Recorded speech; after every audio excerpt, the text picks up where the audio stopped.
Hello प्यारे दोस्तों, आप हैं Rajkumar Patel sir YouTube channel पर और आज हम पढ़ रहे हैं एडगेट अभ्यास पुस्तिका। आज हम पढ़ेंगे कक्षा 7वीं का हिंदी विषय का पाठ 20 महान वैज्ञानिक डॉक्टर चंद्रशेखर वेंकट रमन। इस पाठ के हम प्रश्नोत्तरों को हल करेंगे। पहला प्रश्न है, बहुविकल्पी प्रश्न है। ता प्रत्यय वाला शब्द है, तो ता प्रत्यय वाला हमें शब्द बताना है। सफलता, तारक, स्मिता, तारीफ। तो इसमें सफलता जो शब्द है, सफल में ता प्रत्यय लगा है, तो ये ऑप्शन हमारा सही होगा, सफलता।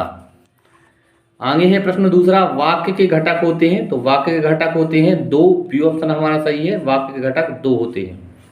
आगे है अति लघुत्तरीय प्रश्न, प्रश्न क्रमांक तीसरा है, चेन्नई के प्रेसिडेंसी कॉलेज की स्थापना क्यों हुई? इसका उत्तर है, चेन्नई के प्रेसिडेंसी कॉलेज की स्थापना आधुनिक शिक्षा के लिए हुई।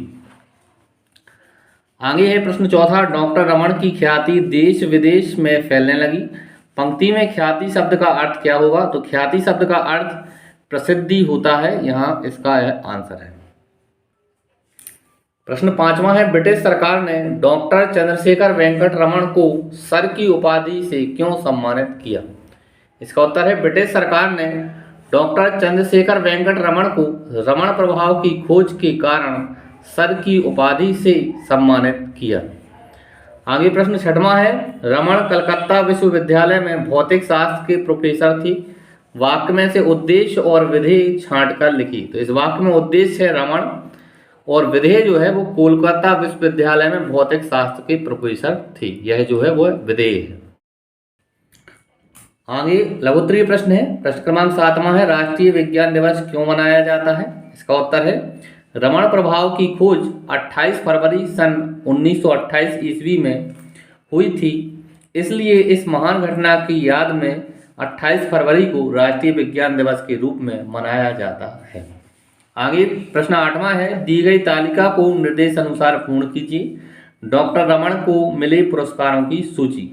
तो यहाँ डॉक्टर रमन को मिले पुरस्कारों की सूची है, यहाँ दिया है पुरस्कार का नाम, यहाँ सन लिखना है कि कब वो पुरस्कार मिला और प्रदान करने वाली संस्था का नाम। सबसे पहले हमने लिखा है सर की उपाधि, तो सर की उपाधि उन्हें 1929 में ब्रिटिश सरकार ने दी थी।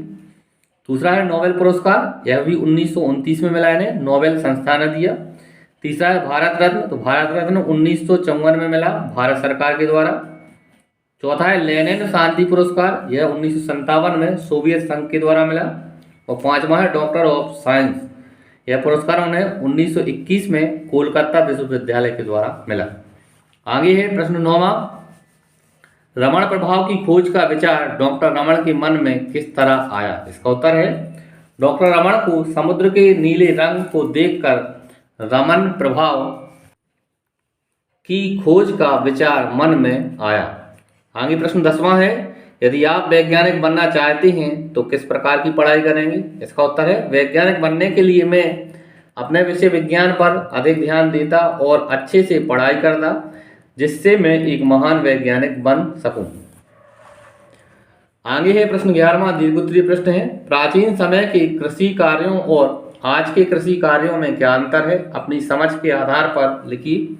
उत्तर है, प्राचीन समय में कृषि कार्यों के लिए अनेक प्रकार के पशुओं का सहारा लिया जाता था, जबकि आज के कृषि कार्य में अनेक प्रकार की मशीनों का प्रयोग होता है, जिससे मानव का सहयोग बहुत कम हो गया है। प्राचीन समय की खेती बिना किसी रासायनिक उर्वरक के की जाती थी, जबकि वर्तमान समय में कृषि में अनेक प्रकार के रासायनिक उर्वरक डाले जाते हैं। आगे प्रश्न 12वां है, किसी भी कार्य को खोजपूर्ण तरीके से करने के लिए किन किन गुणों की आवश्यकता होती है? लिखिए। इसका उत्तर है, किसी भी कार्य को खोजपूर्ण तरीके से करने के लिए हमें दृढ़ निश्चय, संकल्प और लगातार प्रयत्नशील होने की आवश्यकता होती है। यदि किसी कार्य को करने के लिए हम जी जान से मेहनत करते हैं तो वह अवश्य रूप से पूर्ण हो जाता है। इस तरह से प्यारे छात्रों, आज हमने इस पाठ के प्रश्नोत्तरों को पूरा किया। अगर आपको वीडियो अच्छा लगा है तो आप चैनल को सब्सक्राइब करें और वीडियो को लाइक करें। धन्यवाद छात्रों, जय हिंद, वंदे मातरम।